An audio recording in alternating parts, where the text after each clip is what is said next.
Ako si Daniel, hindi nyo kilala, pero ito nangyari sa araw ko. Magandang buhay! Maaga din pala akong nagising kanina, tagasikaso na ako at nabili na ako ng maiulam namin. Bumili nga lang din ako ng ilang pirasong karne at aking ilalaga na lamang. Hinugasan ko na nga rin pala itong mga gulay na ilalagay ko mamaya para sabay-sabay ko nang mailagay. Medyo halos nga konti lang inabili kong gulay at medyo may kamahalan pa rin kasi ngayon ng mga gulay. Kumuha na nga lang din ako ng isang pirasong mais para kahit paano masarap yung nilaga ko. Dahil sa sobrang init nga, ibinuksan ko na tong rep ko at nilagyan ko na lang din ng tubig. Habang nag-aasikaso pala ako ng maiulam namin ng jowa ko, yung jowa ko ay nagsaing na, tula pa rin kasi kami sinaing. Pag sa umaga din talaga, rotation namin ng jowa ko ay siya nagsasaing at ako nagluluto ng ulam. Kahit nga kainitan ng hulab ng araw, talaga naman nagkape pa ako at kinasanayan ko na rin talaga na naman yung nagkakape sa umaga. Nilagyan ko na nga lang din siya ng kaunting mainit tubig para kahit paano matunaw naman yung kape. May natira din pala kaming kaunting yelo, kaya nilagyan ko na lang din ng kaunting yelo para kahit paano naman hindi ganun kainit. Para kahit paano naman nalamigan yung katawan ko at hindi ganun kainit sa katawan. Medyo malambot na nga rin paling nilaga ko at inasikaso ko na rin tong mais para mailagay ko na. Nung medyo malambot na rin paling mais, inilagay ko na rin tong pechay bagyo para kahit paano maluto na. Naalala ko nga pala nung medyo malambot na yung karne at malambot na yung pechay, hindi ko pa pala nalagyan ng sibuyas. Kaya dali-dali ko nang nilagay at pinakuluan ko lang ng ilang minuto at medyo okay na rin naman kaya hinango ko na. Pagkatapos lang di pala namin magkasikaso ng jowa ko at kumain makapagpahinga, inaayos ko lang dun sa likod at nilagyan ko ng CCTV yung labas ng bahay namin. Buti na nga lang din at kahit paano may mga gamit ako dito sa bahay na magagamit ko. Inasikaso ko na rin pala itong mga labahan namin at napakatagal na rin namin hindi nakakapagpalaba. Hindi ko na nga rin pala isinama yung mga tawil namin pampaligo at ako na lang din naglaba, ilang piraso lang din naman. Pagkatapos ko nga lang din pala maglabay, nag-asikaso lang ako sa labas ng bahay namin at nagpahinga out kasama ko si Dior. Kinagabihan din pala ay nakabili ako ng violet na kamuti at nilaga ko na, tinugasan ko na lang din muna para kahit pa pag kinain ni malinis ang balat. Nasa halos 3 piraso lang din naman yung nabili ko at talaga namang napakalaki at halos hindi ko masya sa kaldero. Hinugasan ko na rin pala yung maiulam ng jowa ko, bumili lang din ako ng 3 pirasong isda. Medyo halos wala nang tindang ulam din at hapon na, kaya ginawa ko na lang din na ipiprito ko na lang din.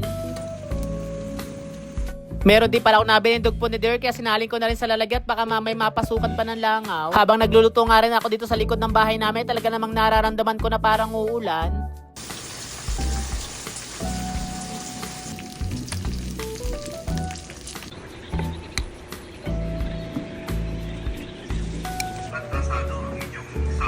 Habang nagpapahinga nga rin pala kami dito sa loob ng bahay, biglang dumating pala yung parcel ng jowa ko. Halos nasa ilang araw na nga niya itong iniintay at hindi pa rin dumating, buti na nga lang din at dumating na. Habang binubuksan ko nga pala yung parcel ng jowa ko ay talaga namang nakakadismayado at pagbukas ko ay basag yung basong isa. Sabi ko nga sa jowa ko ay baka mamay sa pagde-deliver at nabasag at hiyain ng kako at isa lang din naman yung basa. Sabi nga ng jowa ay kumuha daw ako ng tasa at konting yelo at itatry daw namin kung masarap. Sabi ko nga sa jowa ko isang piraso na lang din muna yung buksan natin at baka mamay hindi natin magustuhan ng lasa. Sabi ko nga sa jowa ko ay para naman yung kape lang din nakasasi at masarap din naman. Kinahaponan din pala ay nag-asikaso lang ako at pinaliguan ko si Dio at nasa ilang araw na rin siyang hindi nakakaligo at medyo kakaiba na rin yung amoy. So yan guys, hanggang dito na lang. Thank you sa panonood. Bye-bye!